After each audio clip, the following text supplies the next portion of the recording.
मुस्लिम league और मोदी, इस चुनाव का सबसे बड़ा मुद्दा क्या? नमस्कार, मैं हूं रचना सिंबाल। मुस्लिम लीग से होते होते मछली पर आ गए हैं। जल्दी से मोदी जी को काम का मुद्दा दीजिए, वरना पूरा चुनाव मुस्लिम लीग और मछली पर निकाल देंगे। कम से कम उन्हें हिंदू अखबार में छपा CSTS और लोक नीति का सर्वे ही पढ़ा दीजिए कि सबसे ज्यादा लोग महंगाई और बेरोजगारी से परेशान हैं।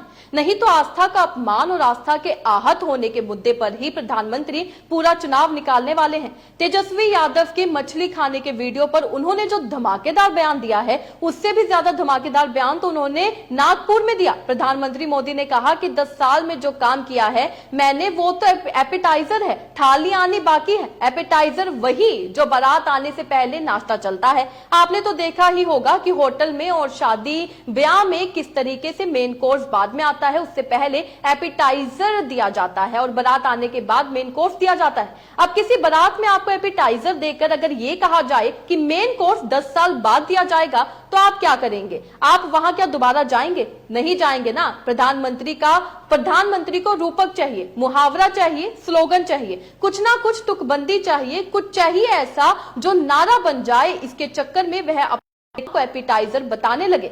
10 सालों में विकास के बहुत सारे काम हुए हैं, लेकिन ये तो ट्रेलर है।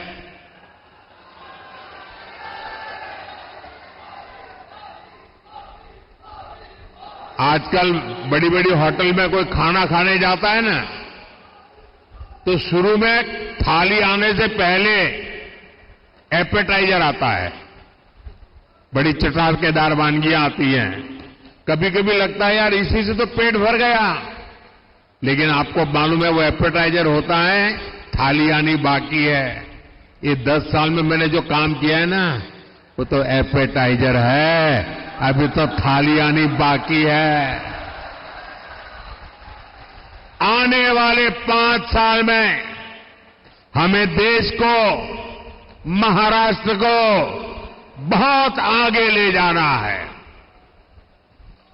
और इसके लिए मेरे साथियों, मैं आपको गारंटी देता हूं, आपका सपना ये मोदी का संकल्प है।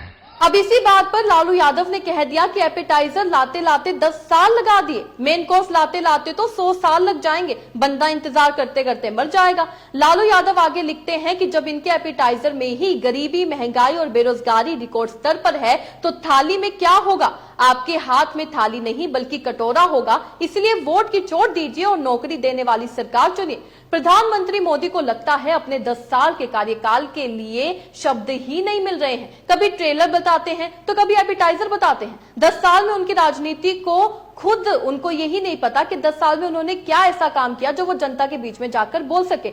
वहीं अब किस तरीके से कभी वो अपने कार्यकाल को ट्रेलर बताते हैं, कभी एपेटाइजर बताते हैं, कभी कितनी ऐसी फिल्में आ चुकी हैं जो एक प्रोपोगेंडा बनकर निकल गई हैं, लेकिन मेन कैरेक्टर को यही नहीं पता कि उन्होंने काम क्या किया है। अब आते हैं उन्होंने उधमपुर में जो बयान दिया उस पर। उस बयान से साफ हो जाता है कि प्रधानमंत्री के भाषण में जोश तभी आएगा जब बात आस्था के आहत पर आएगी, जब बात मुस्लिम लीग और मुगलों के बहाने मुसलमानों पर आएगी।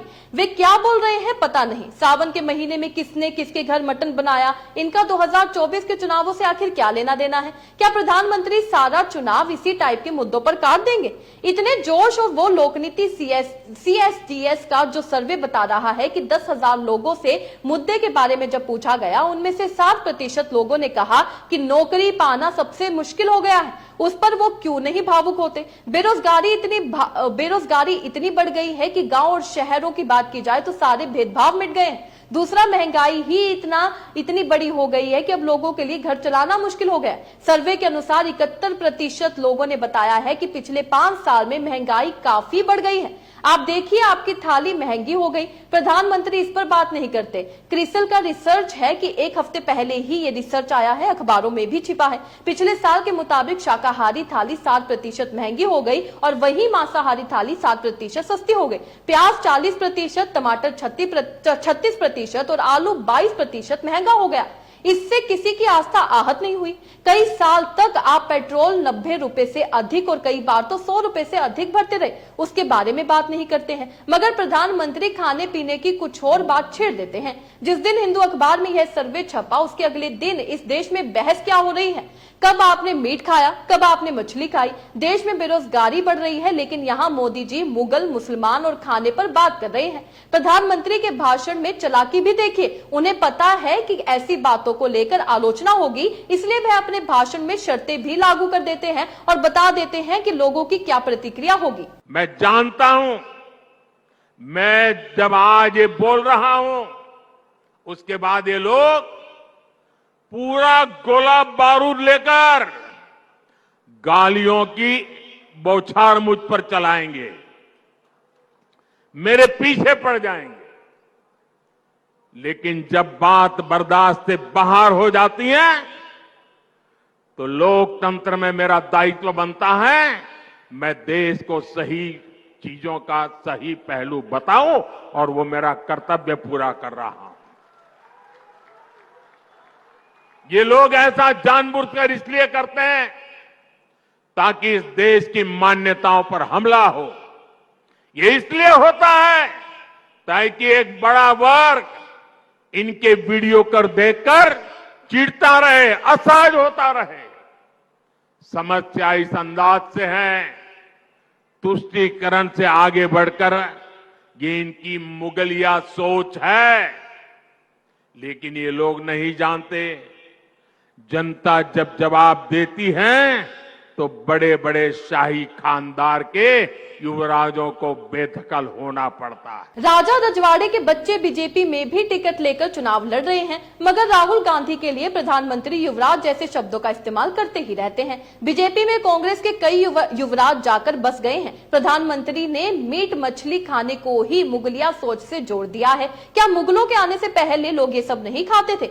जब राहुल गांधी और तेजस्वी यादव महंगाई और बेरोजगारी पर सवाल उठाते हैं, तब वो जवाब क्यों नहीं देते हैं? तब वो आहत क्यों नहीं होते हैं? कांग्रेस और इंडी गठबंधन के लोगों को देश के ज्यादातर लोगों की भावनाओं की कोई परवाह नहीं है। इन्हें लोगों की भावनाओं से खिलवाड़ करने में मजा आता है। ये लोग सावन में एक सजायाफ्ता, जो सजा कोर्ट ने जिसको सजा की है, जो जमानत पर है, ऐसे एक मुजरिम के घर जाके सावन के महीने में मटन बनाने का मौज ले रहे हैं। इतना ही नहीं, उसका वीडियो बना करके देश के लोगों को चिढ़ाने का काम करते हैं। कानून किसी को भी कुछ भी खाने से नहीं रोकता है और न ही मोदी रोकता है। सभी को स्वतंत्रता है कि जब मन करे वेज खाए या नॉन वेज खाए। लेकिन इन लोगों की मंशा दूसरी होती है। जब सब मुगल यहां आक्रमण करते थे ना, तो उनको सत्ता, राजा को पराजित करने से संतोष नहीं होता था। जब तक मंदिर तोड़ते नहीं थे, जब तक श्रद्धा स्थानों की कत्ल नहीं करते थे, उनको संतोष नहीं होता था। उनको उसी में मजा आता था। वैसे ही सावन के महीने में वीडियो दिखाकर वो मुगल के लोगों के जमाने की जो मानसिकता है ना, उसके द्वारा वो देश के लोगों को चिढ़ाना चाहते हैं और अपनी वोट बैंक पक्की करना चाहते हैं। ये वोट बैंक के लिए ये चिढ़ाना चाहते हैं। आप किसे चिढ़ाना चाहते हैं?